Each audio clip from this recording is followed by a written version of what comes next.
저를 위해서 많이 이렇게 또 배려해 주시고 기도해 주시고 관심 가져주신 은혜를 너무나 감사드립니다. 그 기대에 부응해서 좋은 모습으로 잘 섬겨서 그동안 받은 훈련들을 통해서 하나님 영광 나타나고 또 교회를 세우고 성도들을 잘 양육하는데 귀하게 쓰임 받았으면 하는 작은 소망입니다. 우리가 살아가다 보면은 여러 가지 충격적인 일들을 참 많이 당하게 되죠. 지난번에도 수요일날 잠깐 말씀드린 것처럼 뜻하지 않은 일들이 우리 앞에 이렇게 나타나서 그런 어떠한 상황에 부닥치게 될 때 이 공황 상태, 때로는 어떤 패닉 상태, 뭐 이런 것들 충격을 받을 때가 있습니다. 그래서 멘붕에 빠질 때가 있다. 뭐 이런 식으로도 우리가 말할 정도로 그런 뜻하지 않은 일들을 안 만나면 좋은데 예기치 못한 일들을 만나기 때문에 뭐 코로나 같은 경우도 우리가 생각지 못한 일들이 너무나 오래 갔기 때문에 참 굉장히 많은 분들이 힘들고 또 그 기간 동안에 무너지고 교회도 10,000교회 이상 폐교되고 뭐 이런 어떤 엄청난 일들이 그 동안에 있었습니다. 감히 상상할 수 없고 또 잠시 잡힐 줄 알았는데 이런 일들이 너무나 오래돼서 큰 위기를 당했습니다. 오늘 본문에 나오는 히스기야 왕은 유다의 13대 왕인데요. 그런 이런 이 히스기야 왕도 절망적인 상황을 맞이했습니다. 본인이 성실하게 통치를 하고 바르게 살아가는 데 불구하고 이런 일들이 청청병력 같은 소리를 듣게 되었습니다. 여러분, 우리는 하나님을 잘 섬긴다고 자부하고 믿음 생활도 주일도 11주도 잘 드린다고 생각하는데 이런 일들을 당하게 될 때 어떤 반응을 보이게 될까요? 오늘 본문 1절을 다 같이 읽겠습니다. 시작. 그때 히스기야가 병들어 죽게 되매 아모스의 아들 선지자 이사야가 그에게 나와서 그에게 이르되 여호와의 말씀이 너는 집을 정리하라 네가 죽고 살지 못하리라 하셨나이다. 이 청청병력 같은 소리잖아요. 너는 죽는다. 이런 말을 전하는 사람은 아모스의 아들 이사야입니다. 여러분, 선지자는 제사장과 달리 하나님의 음성을 전하는 사람이 선지자입니다. 뭐 자기가 하고 싶은 말을 하는 게 아니고 하나님이 하고 싶은 말을 대신해서 전해준 사람이 선지자 아니겠습니까? 싫든 좋든 간에 뭐 좋은 우리 복된 복음도 있지만 그렇지 못하고 지금 같은 청청병력 같은 그런 소리도 멸망당할 것이다 이런 얘기도 하게 됩니다. 네 집을 정리하라 너는 곧 죽는다.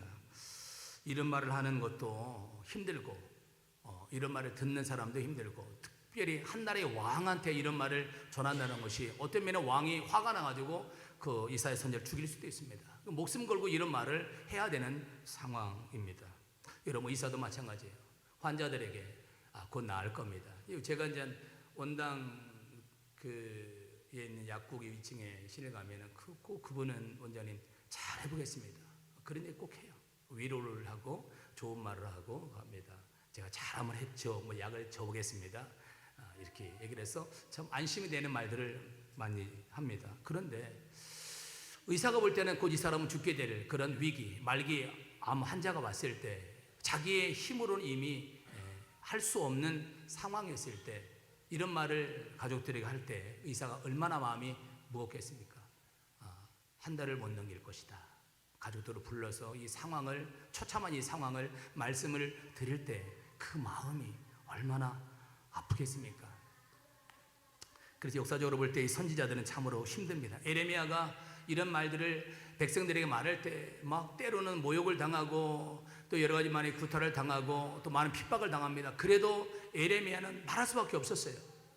말하지 않고서는 이 마음속에 불붙는 것 같아서 이 말을 하지 않을 수가 없는 그 심정이 바로 선지자의 마음입니다. 여러분, 복음도 그래요. 복음은 기쁜 소식이지만 그러나 그 반면에는 이 복음 굉장히 급진적입니다. 예수를 믿어야 구원을 받지만 반대로 말하면 예수를 믿지 않으면 죽는 거예요. 주 예수를 믿어라 그럼 너와 네 집이 구원을 얻으리라. 반대로 말하면 예수를 믿지 않으면 너와 네 집이 멸망당한다, 죽는다. 이게 바로 복음입니다. 히스기야 왕은 지금 할 일이 많아요.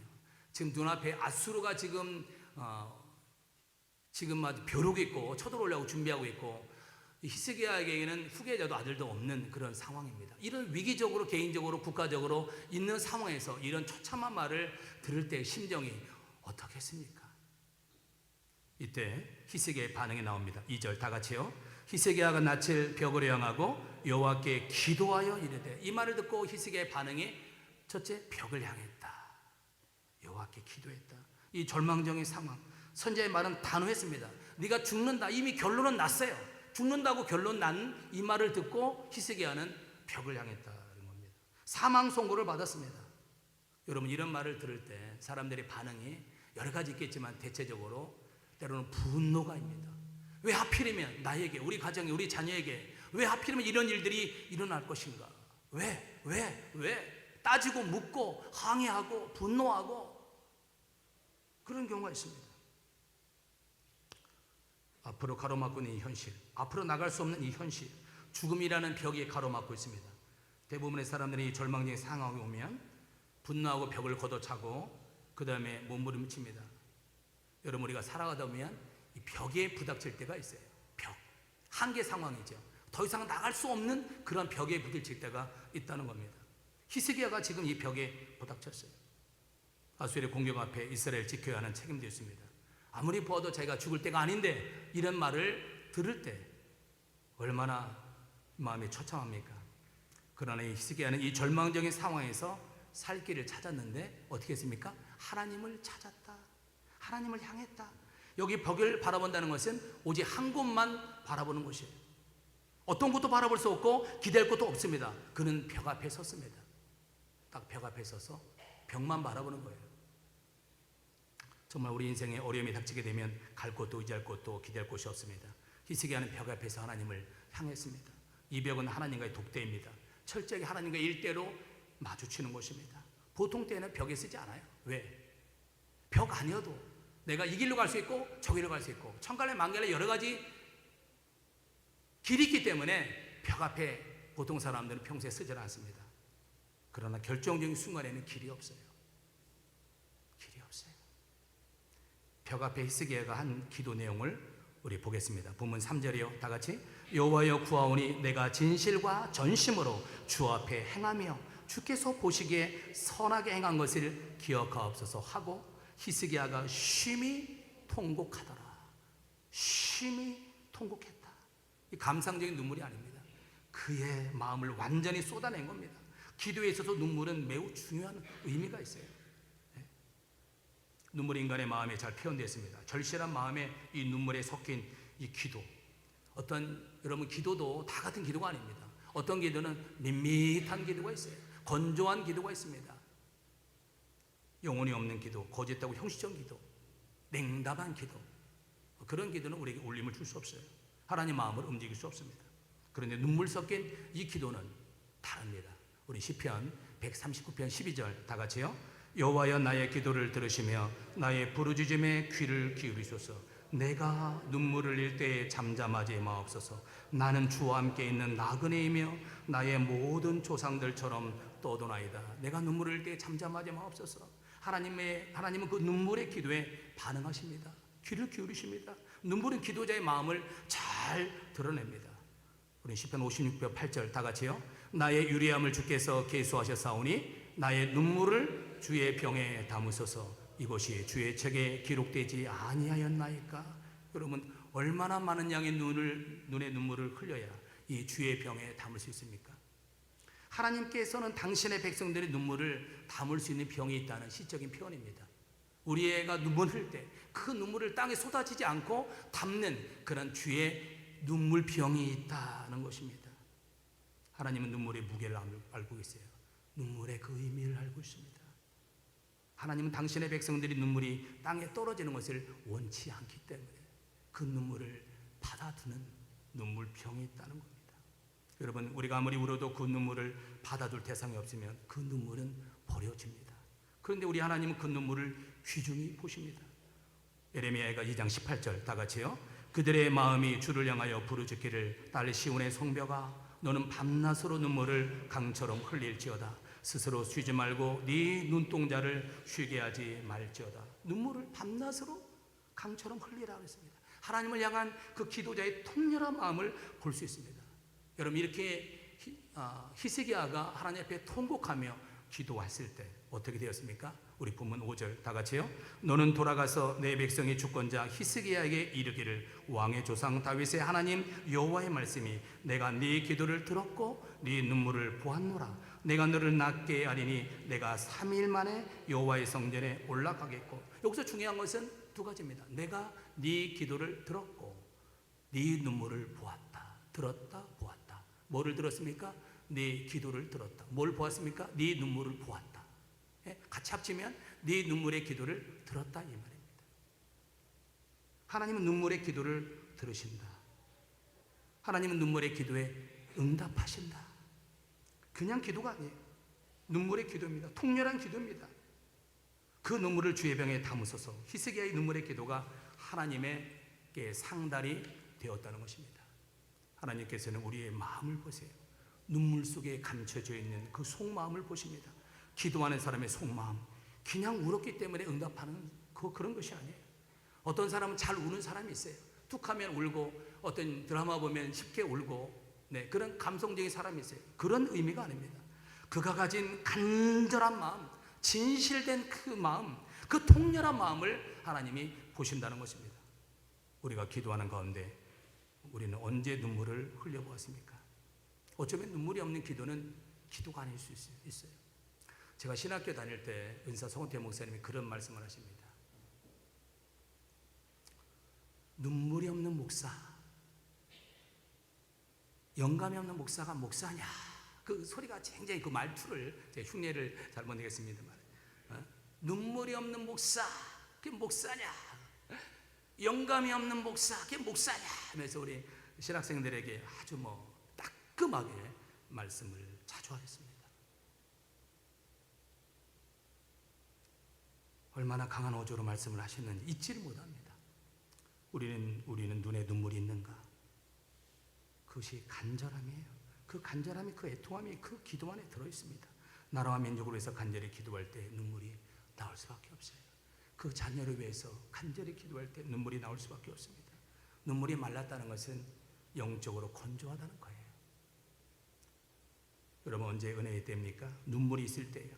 어느 때는 눈물이 흘리고 싶어도 눈물이 나지 않아요. 주의 병에 담으소서. 있어야 담지요. 우리가 은혜 생활 많이 할 때는 주머니에 손수건을 항상 준비를 하고 그랬습니다. 그때는 찬양하면서 눈물도 많이 흘렸고, 기도하면서 눈물을 많이 흘렸고, 설교 끝나고 나면은 그냥 불을 끄고 자연스럽게 갈 사람들은 가고 그냥 남아서 기도했던 그런 모습이 제 눈에도 선합니다. 제가 신방을 우리 김영욱 권사님하고 우리 최선영 권사님하고 다닌 적이 있었습니다. 어르신 신방을 가서 이렇게 말씀 나누고 찬송하다 보면은 그 김영욱 권사님 눈에 눈물이 얼마나 많이 눈물이 흐르는지 몰라요. 찬송하다 보면 여지없이 눈물이 나옵니다. 끊임없이 나와요. 끝도 없이 눈물이 나와요. 참 제가 찬송 인도하면서도 부러웠어요. 저 권사님 눈에는 무슨 눈물이 저리 가득 고였을까?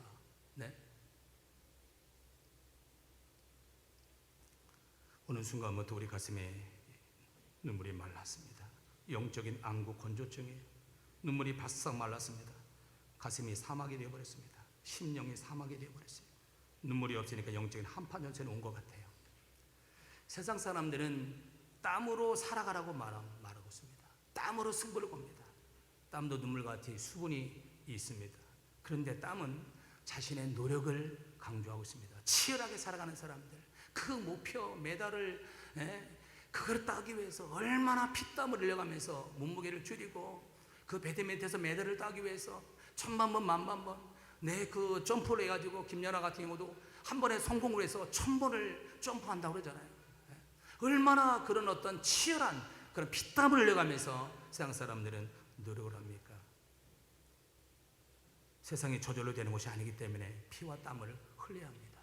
그러나 피와 땀으로 안 되는 순간이 있습니다. 인간의 땀이 전혀 의미가 없는 순간이 있어요. 그 절망적인 순간을 맞이할 때가 있습니다. 여러분, 이럴 때는 땀이 아니라 눈물이 필요합니다. 자녀 양육 때도 마찬가지예요. 자녀 양육을 해서 힘들어하는 사람들이 저뿐만 아니고 많은 분들이 있습니다. 여러분, 그러나 자녀가 어느 정도 크게 되면, 커면 그때부터 부모가 할 일이 없어요. 뭐 얘기를 하게 되면 하는 말이 아빠 내가 알아서 할게요. 할 일이 없어요. 여러분 열심으로 때로는 열정으로 안 될 때가 있습니다. 진짜 좋은 엄마 아빠는 우는 거예요. 진짜 좋은 엄마 아빠는 우는 엄마입니다. 여러분 땀과 눈물이 비슷한 것 같지만 전혀 다릅니다. 땀은 힘을 강조하지만 눈물은 힘을 내려놓는 것이에요. 하나님 나는 아무것도 할 수 없습니다. 하나님 외에는 답이 없습니다. 인간의 한계를 인정하는 것이에요. 그리고 우는 겁니다. 내가 할 것 정말이에요. 제가 아들한테 할 것은 그거밖에 우는 것밖에 없어요. 기도할 게 없어요. 하는 것밖에 없습니다. 여러분 눈물의 기도는 하나님 앞에 상달됩니다. 믿으시기 바랍니다. 단순히 슬픔 표현한 눈물이 아니에요. 여러분 우리 주님도 우셨는데 히브리서 5장 7절이 잘 말씀하고 있습니다. 다 같이요. 그는 육체에 계실 때 자기를 죽음에서 능히 구원하시리 이에게 심한 통곡과 눈물로 간구와 소원을 올렸고 그의 경건하심으로 말미암아 들으심을 얻었느니라. 예수님이 심한 통곡과 눈물로 간구와 소원을 올렸다 그랬습니다. 심한 통곡과 눈물로 간구와 소원을 하나님께 올렸다. 여러분 겟세마네 동산에서 우리 주님이 얼마나 많은 눈물을 흘렸습니까? 눈물의 모델은 바로 우리 예수님이십니다. 여러분 제가 다닐 때만 해도 1970년도만 해도 정말 우리 사람들도 너무나 많았어요. 예수 믿는 사람들 교회만 갔다 오면 눈이 뻘개요. 뭘 이렇게 우냐 그러는 거예요. 니네 교회가 뭐 이렇게 사람들이 이렇게 뭐 천부의 의지 없어서 손 들고 옵니다. 뭐 이렇게 우냐? 왜 이렇게 질질 짜냐? 하고 우리를 나무라고 놀렸습니다. 저 그런 소리가 많이 들었어요. 세상은 우리에게 울지 말라고 합니다. 남자가 쉽게 눈물을 흘리면 그거는 안 된다. 남자는 아무 때나 우는 게 아니다. 이렇게 말을 해요. 세상 사람들은 우는 것을 약한 것으로 생각합니다. 여러분 그러나 그렇지 않습니다. 우리는 울어야 합니다. 울어야 할 때 울지 못하는 것은 그건 이상한 것입니다. 정상이 아닙니다. 분명히 울어야 되는 시점인데 울지 않아요. 뭔가 이것은 고장이 난 거예요. 말라버린 겁니다. 여러분 수도꼭지가 여기 있는데 겨울에는 수도꼭지에서 물이 줄줄줄 나와요. 아무리 잠궈도 물이 멈추질 않아요. 이 고장난 수도꼭지처럼 정말 계속 눈물이 막 나옵니다. 주체할 수가 없어요. 우리 주님은 심한 통곡과 눈물로 간구를 했다. 여러분 세상에서도 갑자기 비보를 당했다. 그러면 통곡을 합니다. 눈물을 흘려요. 갑자기 당한 우리 가정사의 자녀에게 또 위기를 만나고 그러게 되면 자기도 모르게 통곡을 합니다. 그러나 세상 사람들은 통곡과 눈물밖에 없어요. 기도가 없습니다. 통곡과 눈물로 그들은 아우성을 칩니다. 통곡과 눈물이 담긴 기도가 하늘에 상달될 줄로 믿습니다. 여러분 등기를 보면 등기 속달이 있어요. 속달, 빨리 가는 거죠. 바로 이 통곡과 눈물이 있는 그 기도는 바로 하늘의 속달이 되는 거예요. 언제 울어야 합니까? 절박한 기도를 드려야 할 때입니다. 제가 엊그제 기도를 마치고 신원당 차량원에 가는데 오 권사님이 그런 얘기를 하더라고요. 차 안에서 하나님이 유목사님 통곡을 들으셨나 봐요. 그런 얘기를 해요. 그러면 하시는 말씀이 계속 통곡하셔야 됩니다 그러더라고요. 계속 통곡하시라고. 제가 가면서 이 양반이 내가 아침마다 통곡하는 소리를 어떻게 들었지? 정말 언제부턴가 제 마음속에 하나님 저도 좀 담임 목사 하고 싶습니다. 뭐 그런 마음이 막 마음속에 막 타오르는 거예요. 하나님 저도 하고 싶습니다. 막 이런 마음이요. 막 아침마다 통곡이 나오는 그런 것들이 어느 순간에 막 터져 나오더라고요. 네. 우리는 하나님 앞에서 울어야 돼요. 사람 앞에서 우는 건 안 됩니다. 사람 앞에 우는 건 동정이 가죠. 잠깐 뭐 이렇게 위로가 되죠. 그러나 나중에 찌질해 보이고 약해 보입니다. 여러분 하나님 앞에서 얼마든지 울어야 됩니다. 우리는 눈물을 받아주시는 하나님밖에 없어요. 우리가 마음을 놓고 울어도 그 하나님은 우리를 다 받아주십니다. 여러분 자식이 울 때 엄마는 그 자식의 우는 의미를 알아요. 왜 우는지. 여러분 자식이 울 때 그걸 모르는 부모가 있겠습니까? 하나님은 우리가 하나님 앞에 통곡을 할 때 그 의미를 알아요. 눈물은 가장 확실한 감정의 표현이에요. 사랑하는 성도 여러분, 하나님 앞에서 운다는 것은 참으로 좋은 일입니다. 아무리 울어도 우리 하나님을 외면하지 않습니다. 하나님 앞에서 울 줄 아는 사람은 다른 곳에서 울 일이 없어요. 사람 앞에 울 일이 없습니다. 울어야 할 때 울어야 하는 것입니다. 오늘 우리의 눈물이 말라있다면 다시 회복이 되기를 주의 이름으로 축원합니다. 사무엘상 1장 10절 다 같이요. 한나가 마음이 괴로워서 여호와께 기도하고 통곡했다.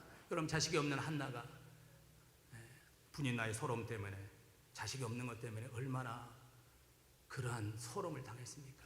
그러나 남편 엘가나가 위로했지만 그 위로가 되지 않아요.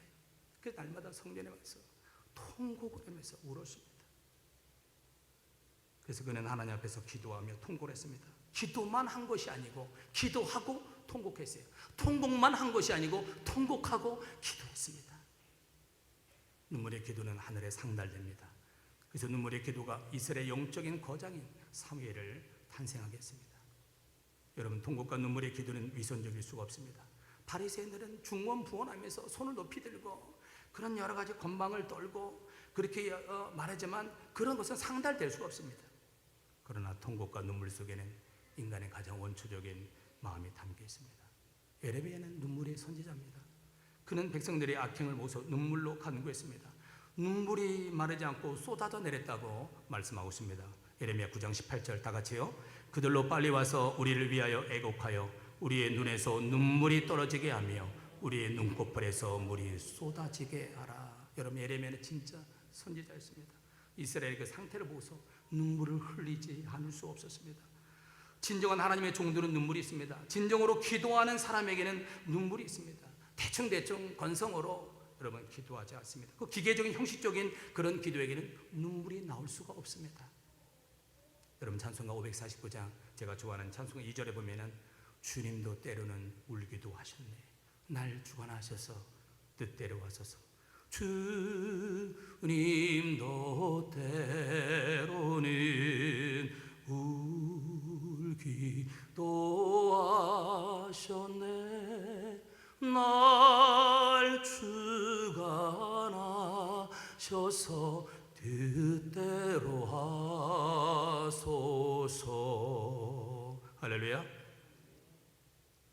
여러분, 하나님의 일은 머리로 하는 것이 아니라 하트가, 마음이 중요합니다.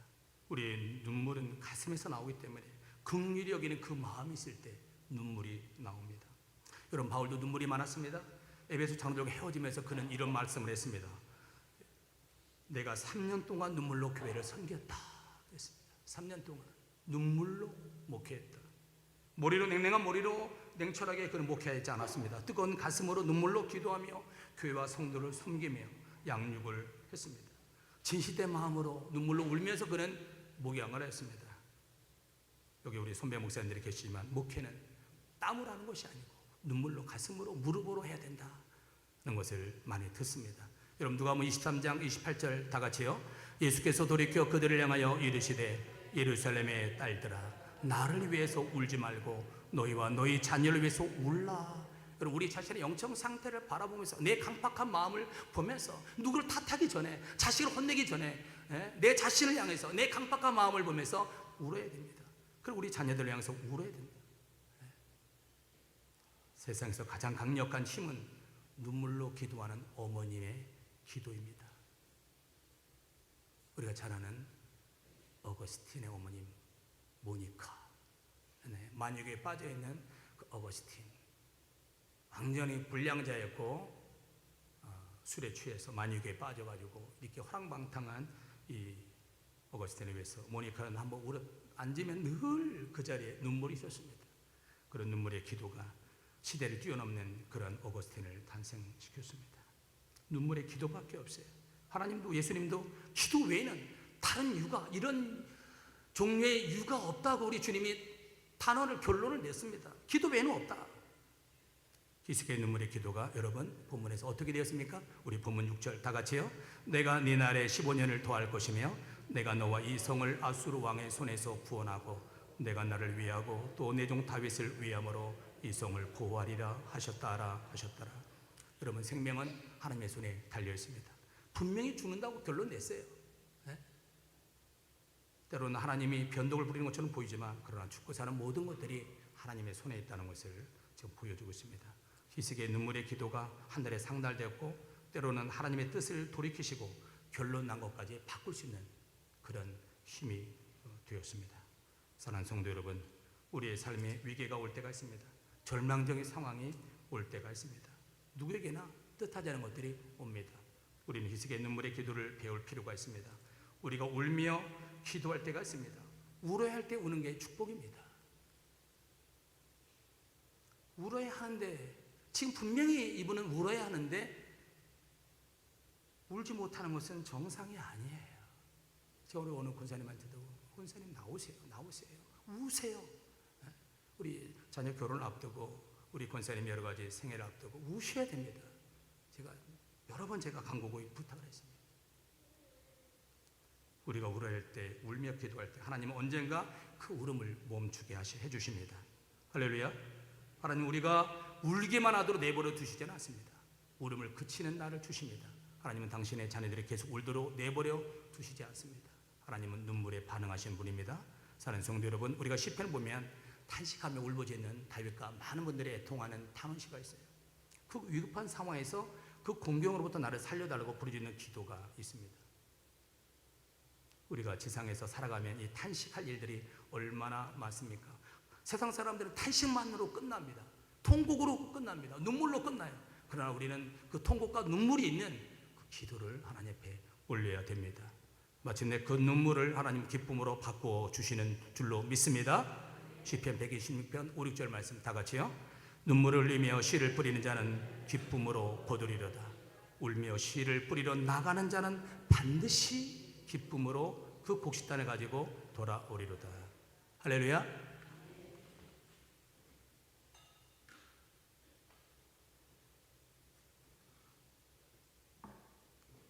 눈물이 무엇을 변했습니까? 기쁨으로 변했습니다. 반드시, 여기서 중요한 게 반드시예요. 반드시 기쁨으로 그 곡식단을 가지고 돌아오게 될 것이다. 눈물로 씨를 기도하는 사람, 눈물로 하나님은 울기만 하게 내버려 두지 않는다는 거예요.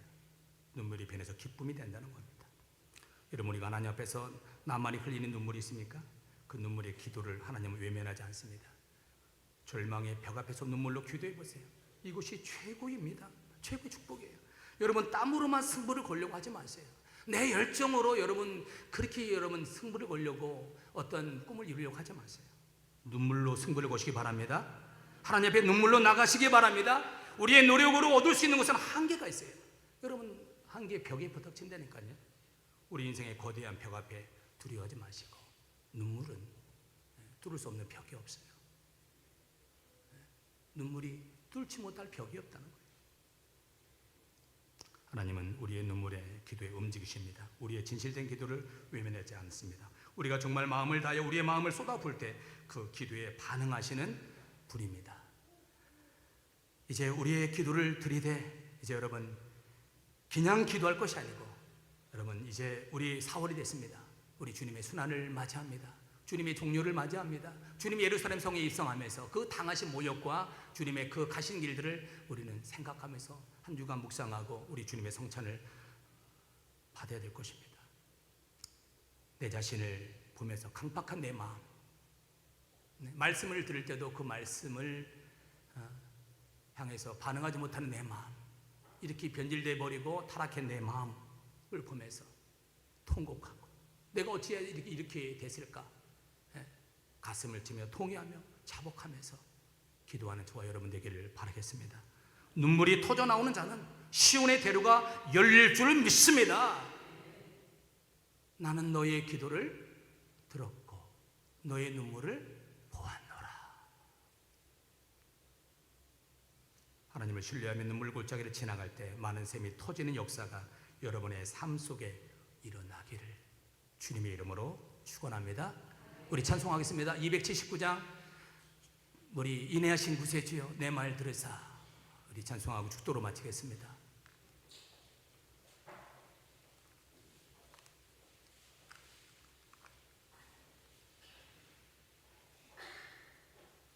우리 통회하는 마음으로, 자복하는 마음으로, 애통하는 마음으로 우리 찬양을 드리면 좋을 것 같습니다.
주의 공로 의지하여 주의 공로 의지하여 주께 가 상한 마음을 고치시고 상한 마음을 고치시고 구원하소서. 주여